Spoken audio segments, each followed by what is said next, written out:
ክብሬ ተነክቶ አልደራደርም። የኢራኑ መሪ አያቶላህ አሊ ምዕራባውያን የኒውክሌር ድርድርን ለተጽዕኖ ፈጣሪነታቸው ማረጋገጫ እየተጠቀሙበት ነው ሲሉ ወቀሱ። የዶናልድ ትራምፕ ውሳኔን በተመለከተ ሀሳብ የሰጡት የኢራኑ መሪ ክብሬ ተነክቶ ድርድር አላውቅም ሲሉ አስታውቀዋል። ዩክሬንና አሜሪካ በዚህ ሳምንት በሳውዲ አረቢያ ተገኝተው ይወያያሉ የሚለው መረጃ የዓለም አቀፍ ሚዲያዎች የፊት ገጽ ሆኗል። እኚህን ጉዳዮች በስፋት በዝርዝር መረጃችን እናስደምጣቸዋለን። በኢትዮጵያ በሚዲያው ላይ የተነሳው አነጋጋሪ ወከባ፣ በሃይማኖታችን ድርድር አናውቅም ያሉ ሙስሊሞች በቁጣ ተነስተዋል። በአዲስ አበባ ይገኛል የተባለው ግለሰብ በጥብቅ እየተፈለገ ይገኛል። ጉዳዩን በተመለከተ ሰፋ ያለ ጥንክር በዝርዝር መረጃችን አዘጋጅተናል። አብራችሁን ከቆያችሁ የምታደምጡ ይሆናል። በሱሪያ በክርስቲያኖች ላይ የተፈጸመው ጭፍጨፋ ከባድ ተቃውሞን አስነስቷል። ጉዳዩን በተመለከተ ሰፋ ያለ ጥንክር በዝርዝር መረጃችን አዘጋጅተናል። በስፋት የምታደምጡ ይሆናል። በሌላኛው መረጃችን ደግሞ በአሜሪካ የተሰጠው የሞት ፍርድ አነጋጋሪ ሆኗል። ይህንንም መረጃ በዝርዝር መረጃችን አካተናል። አብራችሁን ከቆያችሁ በስፋት የምናስደምጣችሁ ይሆናል። ሰላም ጤና ይስጥልን። በመላው ክፍለ ዓለማት የምትገኙ የዴ ታርጌት ኒውስ ቤተሰቦቻችን በያላችሁበት የዓለም ስፍራ ሁሉ ሰላማችሁ ይብዛልን እያልን እነሆ ለቻናላችን አዲስ ከሆናችሁ ቻናላችንን ሰብስክራይብ በማድረግ ቤተሰብ እንድትሆኑን በተጨማሪም የደወል ምልክቷን በመንካት ዘላቂ ቤተሰብነትን ከኛ ጋር እንድትመሰርቱ እንዲሁም በየዕለቱ የምንለቃቸውን ቪዲዮዎችን ከወደዳችሁ ላይክና ሼር እንድታደርጉልን እየጠየቅን ወደ መረጃዎቹ እናመራለን። መልካም ቆይታ። ወደ አስቀደምንላችሁ መረጃችን ስናመራ ክብሬ ተነክቶ አልደራደርም፣ ኢራን ይህንን ጥብቅ ውሳኔ አስተላልፋለች። የኢራኑ ሁለንተናዊ መሪ አያቶላህ አሊ ምዕራባውያን የኒውክሌር ድርድርን ለተጽዕኖ ፈጣሪነታቸው ማረጋገጫ እየተጠቀሙበት ነው ሲሉ ወቀሱ። አያቶላህ የሀሳብ የሰጡት ዶናልድ ትራምፕ የኒውክሌር ድርድርን በተመለከተ ስምምነት ላይ ካልተደረሰ ኃይል ልንጠቀም እንችላለን ማለታቸውን ተከትሎ ነው። ሪፐብሊካኑ ዶናልድ ትራምፕ ዋሽንግተን ኃይል ልትጠቀም እንደምትችል ፍንጭ ታቸው ካሚኒን አበሳጭቷቸዋል። አንዳንድ ጫና መፍጠር የሚፈልጉ መንግስታት ድርድሩ ላይ ትኩረት ያደርጋሉ፣ ነገር ግን አላማቸው መፍትሄ ማምጣት አይደለምም ብለዋል። እነዚህ መሪዎች አላማቸው የሚፈልጉትን ሁሉ በአንድ ሀገር ላይ መጫንና የተጽዕኖ ፈጣሪነታቸውን አድማስ ማስፋት ነው የሚል አቋማቸውንም አንጸባርቀዋል። መሪው አያቶላ በኤክስ ገጻቸው ላይ ባሰፈሩት መልእክትም ሶስት የአውሮፓ ሀገራት ኢራን የ2015ቱን የኒውክሌር ስምምነትን አላከበረችም የሚል መግለጫ ማውጣታቸውን ይፋ አድርገዋል። እናንተስ ግዴታችሁን ተወጥታችኋል ወይ ተብለውም መጠየቅ አለባቸው በሚልም ሀሳባቸውን በጥያቄ መልክም አጠናክረዋል። ዶናልድ ትራምፕ በቀደመው የስልጣን ዘመናቸው የ2015ቱን የኒውክሌር ስምምነት 2018 ላይ ጥለው መውጣታቸው አይዘነጋም። ሪፐብሊካኑ የኒውክሌር ስምምነቱን ሲያቋርጡ በኢራን ላይ ዳግም ማዕቀብ ጥለውም ነበር። ስምምነቱን አምስቱ ቋሚ የጸጥታው ምክር ቤት አባላትና ጀርመን በኦባማ የፕሬዝደንትነት ዘመን መፈረማቸው ይታወሳል። በአሁኑ ሰዓት የኒውክሌር ድርድሮች ቢቀጥሉም በዋሽንግተንና በቴህራን መካከል ባለው ፖለቲካዊ አለመግባባት ሳቢያ ነገሮች መልካቸውን እየለወጡ ይገኛሉ። ለዚህም ነው ኢራን ክብሬን እና ብሔራዊ ጥቅሜን የጠበቀ ውይይት እስካልተደረገ የኒውክሌር ድርድር ብሎ ነገር የለም በሚልም እየተሟገተችም የምትገኘው። ቴህራንን ያላማከለ የትኛውም ድርድር ረብ የለሽ ነውም ብለዋል የኢራኑ መሪ። በተያያዘ መረጃም ዩክሬንና አሜሪካ በዚህ ሳምንት በሳውዲ አረቢያ ተገናኝተው እንደሚወያዩ በስፋት እየተገለጸ ይገኛል። ዩክሬንና አሜሪካ በዚህ ሳምንት በሳውዲ አረቢያ ተገኝተው ይወያያሉ የተባለ ሲሆን ዩክሬንና ሩሲያ ከሰላም ንግግር ውጪ ሌላ አማራጭ እንደሌላቸው ፕሬዝዳንት ትራምፕም ተናግረዋል። በቀጣዩ ሳምንትም የአሜሪካና ዩክሬን ባለስልጣናት በሳውዲ አረቢያ ተገናኝተው የሩሲያ ዩክሬን ግጭት ዙሪያ የሰላም ንግግር ለማስጀመር መሰረት የሚጥል ምክክር እንደሚያደርጉም አስታውቀዋል። ትራምፕና ዘለንስኪን በነጩ ቤተመንግስት በመሪዎች መካከል ያልተለመደና ዱላ ቀረሽ የሚመስል ውይይት ማድረጋቸውን ተከትሎ ባሳለፍነው ሳምንት መሪዎቹ መካከል ሰፊ ልዩነት ተፈጥሮም ቆይቷል። በመሪዎቹ መካከል በተፈጠረው ልዩነት ምክንያት አሜሪካ ለዩክሬን ወታደራዊ ድጋፍ ላለማድረግ ከውሳኔ መድረሷም ይታወቃል። ፕሬዝዳንት ዶናልድ ትራምፕ ማክሰኞ ዕለት ለኮንግረስ ባደረጉት ንግግርም ፕሬዝዳንት ዘለንስኪን በድርጊታቸው ተጸጽተው ለሰላም ንግግር ዝግጁ መሆናቸውን የሚገልጽ ደብዳቤ ልከውልኛል ሲሉም አስታውቀው ነበር። ታዲያ በዚህም ሳምንት በሳውዲ አረቢያ እንደሚገኙ የገለጹት የፕሬዝዳንት ትራምፕ ልዩ መልእክተኛ የሆኑት የሆኑት ስቲቭ በውይይቱ ለሰላም ንግግሩ አመቺ ሁኔታዎችን ለመፍጠር እንደሚሰሩም አስታውቀዋል። ፕሬዝዳንት ዘለንስኪን በበኩላቸው ሰኞ ዕለት ወደ ሳውዲ አረቢያ እንደሚያቀኑና ከአሜሪካ ባለስልጣናት ጋር እንደሚነጋገሩም ተናግረዋል። ዩክሬናውያን ሰላምን አጥብቀው እንደሚሹም አክለዋል። ከሳምንት በፊት ዘለንስኪን ነጩን ቤተ መንግስት ለቀው እንዲወጡ ከተደረገበት አነጋጋሪው መድረክ ወዲህ የአሜሪካና ዩክሬን መሪዎች ለመጀመሪያ ጊዜ በሳውዲ አረቢያ ፊት ለፊት ተገናኝተው እንደሚነጋገሩ አልጀዚራ ነው የዘገበው።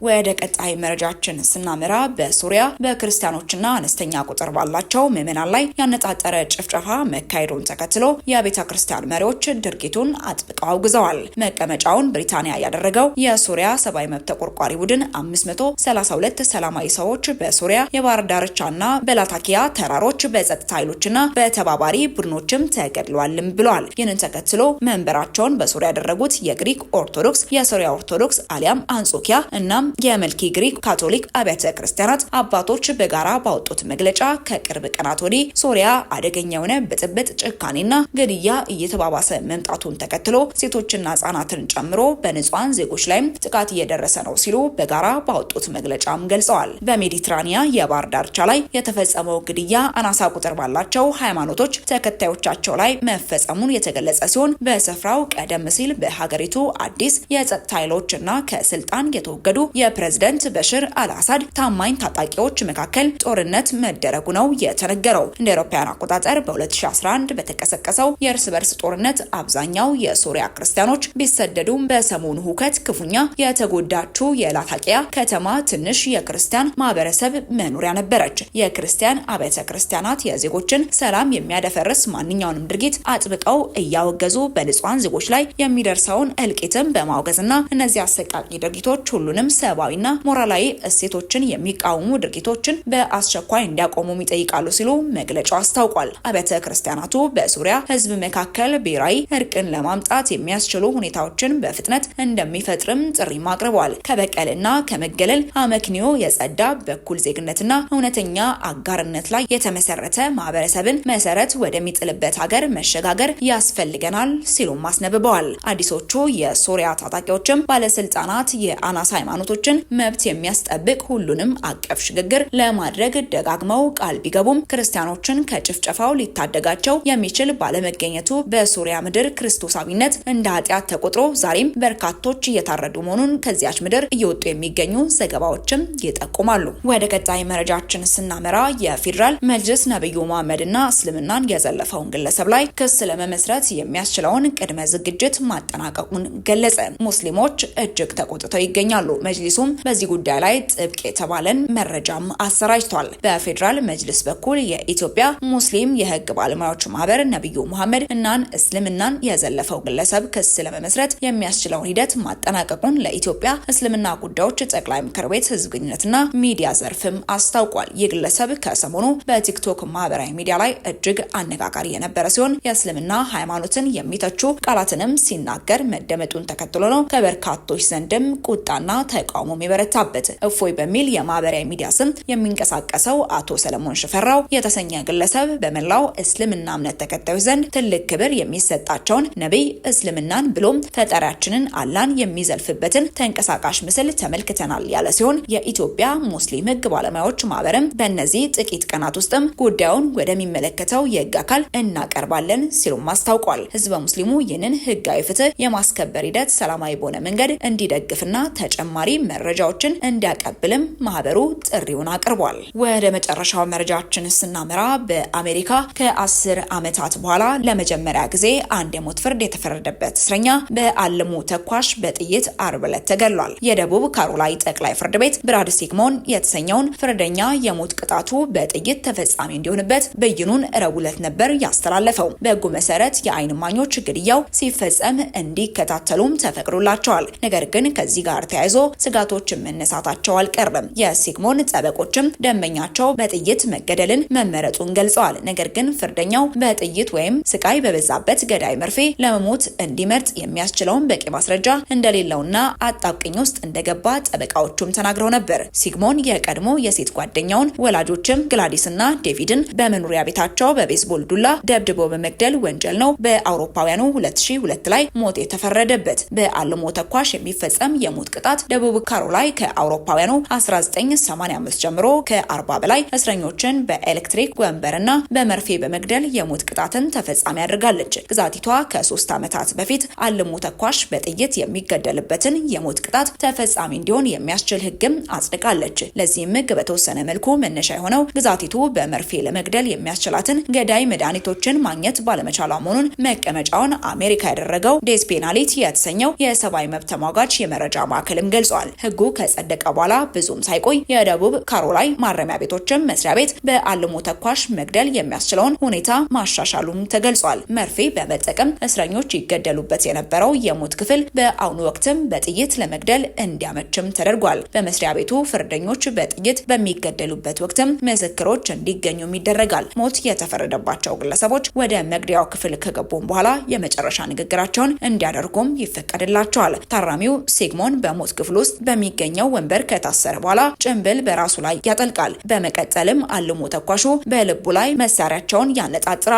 የማረሚያ ቤቱ አዛዥም የሞት ቅጣት ትዕዛዙን ካነበበ በኋላ ተኳሾቹ ጥይት መተኮስ ይጀምራሉ። ከተኩሱ በኋላም ዶክተሮች ታራሚው መሞቱን ያረጋግጡና ምስክሮች ክፍሉን ለቀውም ይወጣሉ።